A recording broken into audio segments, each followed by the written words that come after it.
What's up? The topic is sex, and just my kind of contrarian thoughts about this topic, which I think American society, probably human society, needs to evolve on.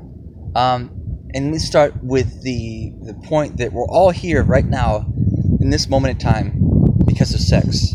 Our parents had sex, and every one of their ancestors had sex. They had to reach sexual maturity, find a partner, have a successful pregnancy, and then it's the most powerful drive that we have as animals, as creatures, as human beings. It's powerful, okay? It's not evil. It is something to be respected, but we have this whole unhealthy relationship, concept of sex, and I challenge you different ways. I would tell you, hey, think about your mom and dad having sex. And I know all of you, vast majority, it's gross, it's disgusting. I don't want to think about that. Well, look, it should not be a gross, disgusting thought to you. That's why you're here right now.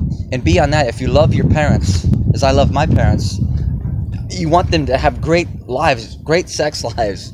That's part of it, guys. Religion has, God bless it, has caused pain and wounds and like unhealthy thoughts. There is something divine about sex when you're giving new life. Again, it's something to be respected. But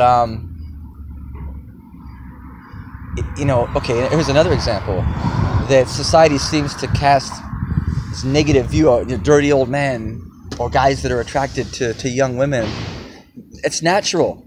Anything natural is not evil or bad, okay? The attraction is natural. And go another level. If you're married or with someone you love and care for, you're still going to be sexually attracted to other people. That's the reality. Nature, the universe, is designed so that we will have sex and keep this game going. It's powerful. So I don't judge other people when they cheat, when they have a moment of weakness. And in a culture, a society where people get high and drink, look, no matter how much I love someone, I think if a super attractive woman came up to me in a moment of weakness, it's very hard to say no. It's very hard. And again, if it wasn't such a powerful force in the universe, none of us would be here today. Think of all the sexual interactions that had to happen back to the beginning of time for us to be here right now. So we need to, I think, just mature on this topic. And when people have weaknesses, forgive them. It's the infidelities or it happens. And I wrote a book called The Evolution of Love. It boils down to my argument as to why I don't think the concept of marriage and commitment is compatible with love. But I make the case, and I have a whole chapter on cheating, trying to help people past whatever baggage they carry because a partner, a spouse, maybe cheated on them, or vice versa. I don't delude myself with the concept that I'm such a great, sexy person that one woman is only ever going to want to be with me for the rest of her life. I think that's fairy tale. And I have high self-esteem. But I just don't think that's human nature.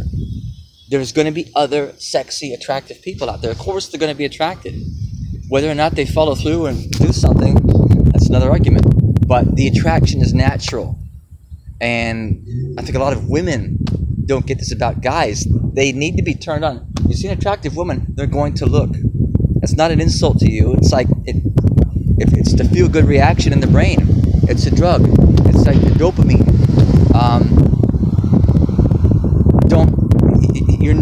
It doesn't matter who you are. Raquel Welch, love you. Or whoever you are.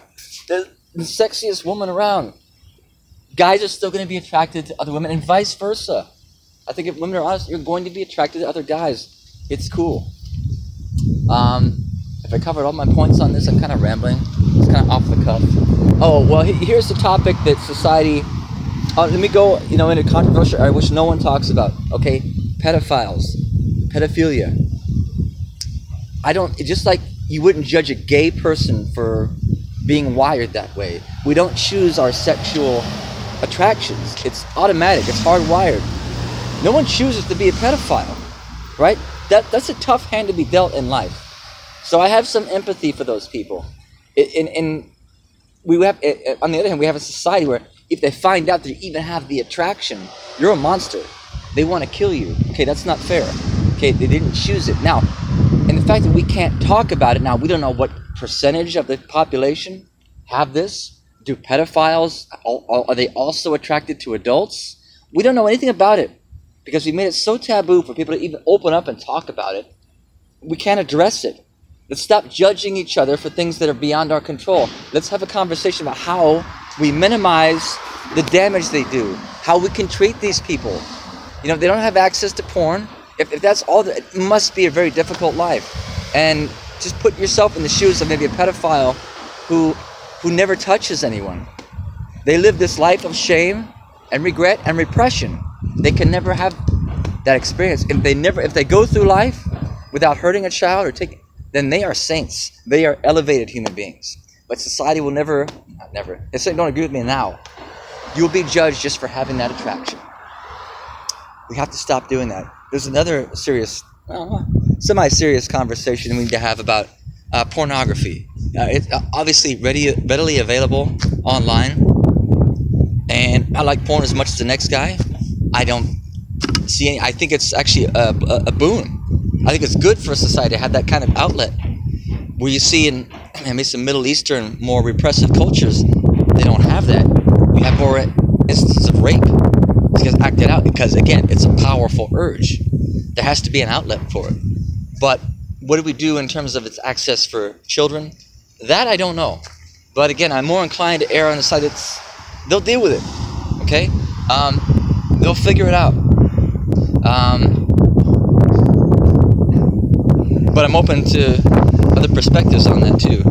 So I just wanted to share. Look, I'm here in life to give my perspective, share my 2 cents, especially because I'm so contrary to what the paradigm is out there.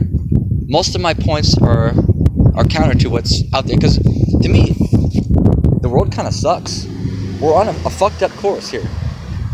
You know, greed, inequality, climate change, race.